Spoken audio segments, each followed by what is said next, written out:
Hello, my name is Rich Howard, owner of Architectural Builders Supply. This video is to bring you a closer look at the lab.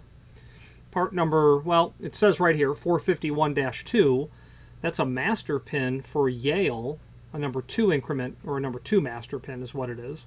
That happens to be a .038 thick because it's a .019 step, they call it, or increment. So that's a bag of 100. This is called a poly bag. When you order a poly bag, you're going to get 100 of them. There are 3 different ways that they package this material. We'll go over that in a moment. Back to the Yale .019 step. What that means is that the difference between, say, a 2 and a 3 dimensionally is .019. If you measured that with a caliper, the difference, you'll find it's .019. What that means is because, and here's a magic number, .023, because .019 is less than .023, the Yale system is a 2-step system, meaning there is no number 1 master pin that would measure .019 because that increment is too small. It is below the .023 industry accepted threshold for a single-step system compared to a 2-step system. If that increment step was greater than .023, it could be a single-step system like Kwikset, which I believe is .026. Don't quote me, I think that's what it is. Because it's greater than 023, there would be a number 1 master pin. In Yale, because that increment is smaller, it's a 2-step. There are 10 depths in Yale in this .019 increment, 0 to 9. As a result, your master pins would be 2 through 8, because there is no number 1 master, it's too small. And there's no need for a number 9 master, because you can't have a number 1 bottom pin. Okay, so that's why it's 2 through 8. I have one removed from the packaging here. It's hopeless for you to be able to see it on camera. It's hopeless for me to just try to pick it up. Extremely, of course, tiny, not much to see. I do have some one blurry picture that I took at least to show you what the crowning looks like a little bit. So let's switch to the screen view and take a closer look at some supporting documentation.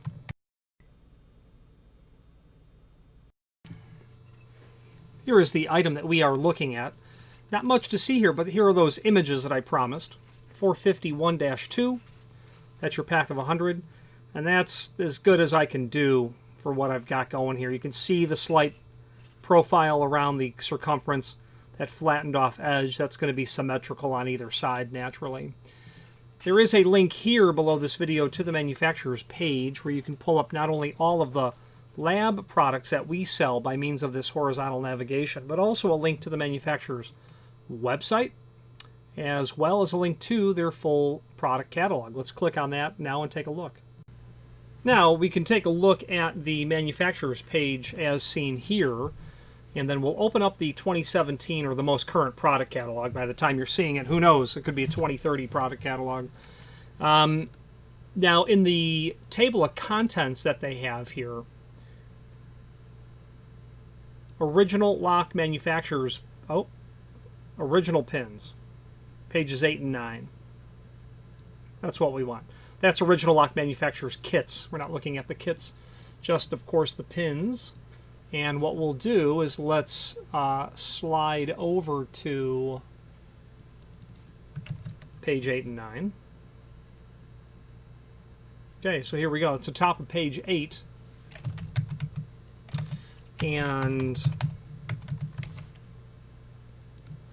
we're going to find on page 8 that we have, well, it takes a little bit of studying, but I can just break this down a little quicker because I've looked at it. In here you have small format. You have different pins for different applications, different configurations. A2, A3, and A4, small format best, and its clones. Falcon, Arrow, everybody else who copies the best original design for small format. Pins for Schlage, Kwikset, Dorma, Weiser, Corbin, Russwin, Master, Arrow, you get the point. Yale's on the top of page 9, and here it is. Now, the only thing that they don't put here, and I really wish they did, because I like to know the part numbers, are the part numbers. The master pins are a 451. The bottom pins are a 251. I don't know what the driver pin is, but I would guess 351. As I said earlier, sizes 2 to 8, 115 thousandths diameter.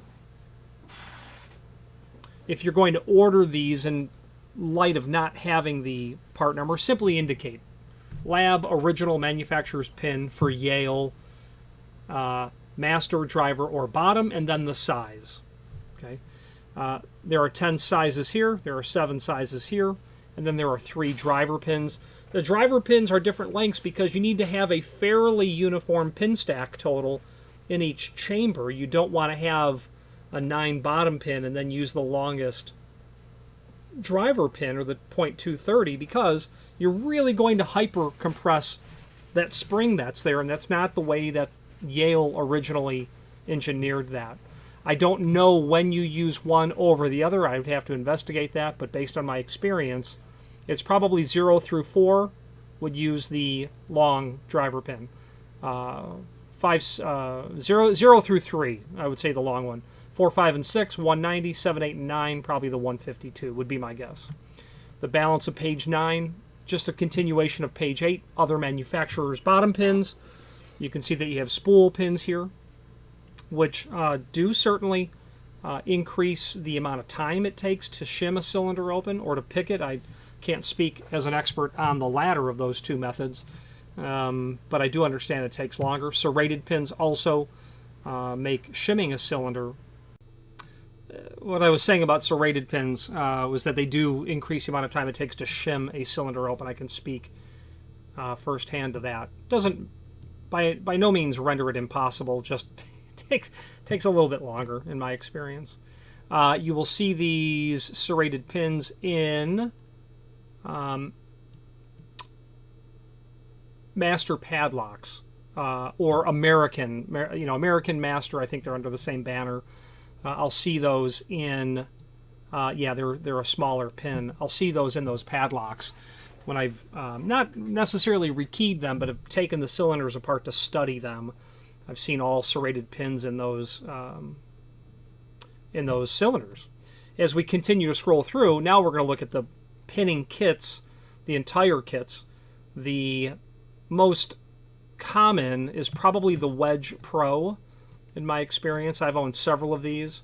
They also have the Classic Pro. I believe the only difference is that this is flat and the Wedge Pro is literally wedge-shaped. A little bit easier to see, in my opinion, because of the depth of the kit, but to each his own.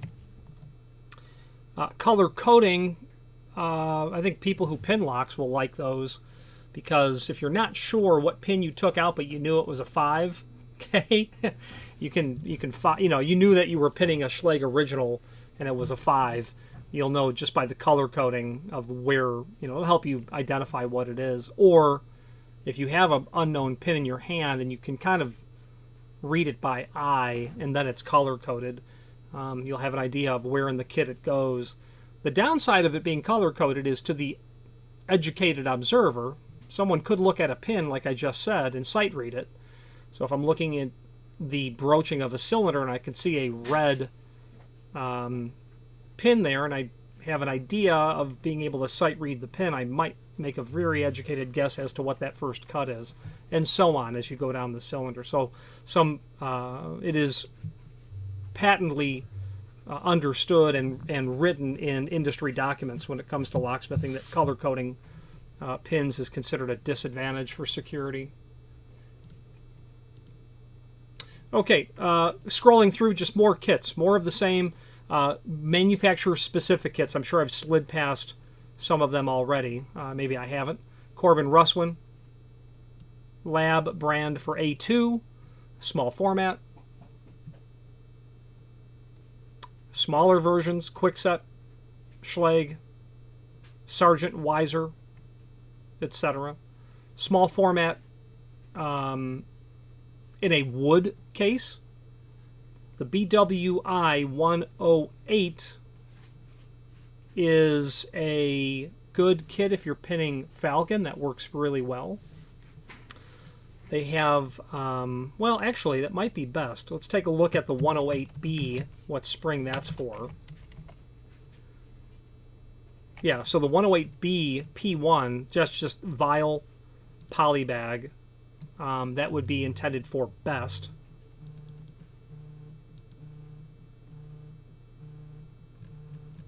So, to scroll back up to where we were looking at that kit.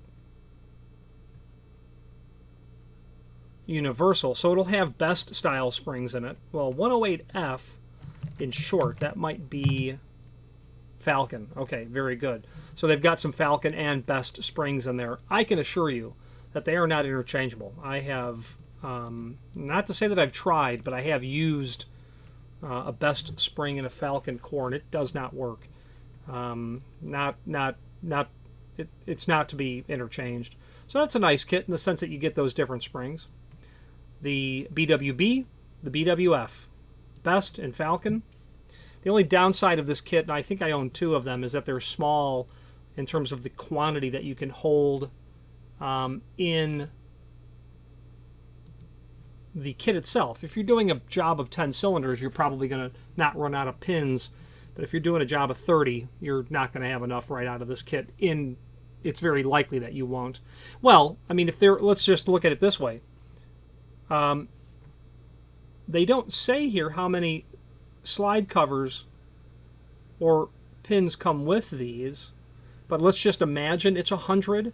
So 100, let's just say you're doing 6-pin cores, you're going to run out of springs, you know, at the 16th cylinder. If it's 6-pin, if it's 7-pin, you're going to run out at the 14th. You'll do 14, but you won't do any more than that. You see my point. It's a good kit for small quantities, but if you are going to be doing projects, you'll want to have some vials of the pins, and let's show you that. They package these in 3 different ways. For pins, Smart Pack, the vial that I'm mentioning here, and then the poly bag. If you're going to do a job, you're going to want to order some of that extra material right off the bat. More pinning kits. They have this tiny little mini Durex kit. That's for doing just half a dozen locks. Lots of different manufacturers, configurations. Schlage, Westlock, Sargent, Master, Dexter, A2, Kwikset, Corbin Russwin. Very handy. In fact, I've attended locksmithing classes where this has been a giveaway.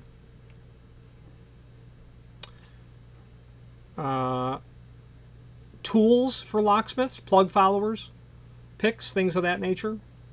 Tension rods, cap removal tool, a great tool if you are removing threaded caps on the back of Schlage B-Series deadbolts.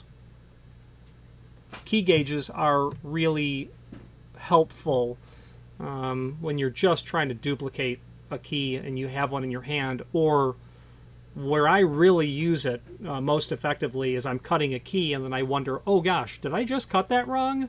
And you can quickly check to make sure you cut the right key. Okay. Lab Pin work mat. These are nice because of the grooved or the textured surface. They do a good job at keeping things from rolling away on you or bouncing away on you. You're going to drop a pin in a spring, it's going to be gone forever. But this mat is very well received by the locksmithing community, or pinning mats, I should say, because exactly that. I had an old locksmith customer of mine. He's not old himself, but he's a client for a long time, and he would attach to his workbench. He's got his workbench, and he would sit here and he would do his pinning work. Okay? And he would take a piece of cloth and he would lay it in his lap. He would staple it to the face of his work area and lay that across his lap, because pins are going to end up here is the bottom line. That's what he just I suppose a trick from someone who makes a living pinning locks.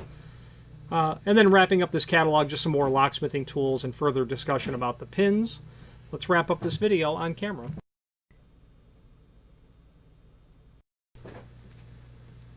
In conclusion, an exceptionally high-quality piece of equipment from Yale. I'm not going to put the caliper on this. I have put the caliper on lots of lab pins, and I find that they're control over manufacturing tolerances to be as close to absolute as one could imagine.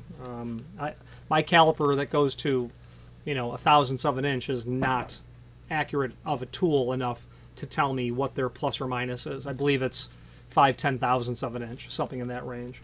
And I have observed that in I believe that I've observed that. Very high quality material. If you have any questions on the lab, that's their 451-2.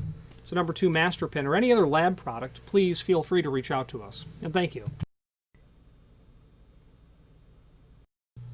Again, thank you for watching, and if you've enjoyed this video, please click thumbs up. Please subscribe and maybe even send the video to someone that you know. Thank you.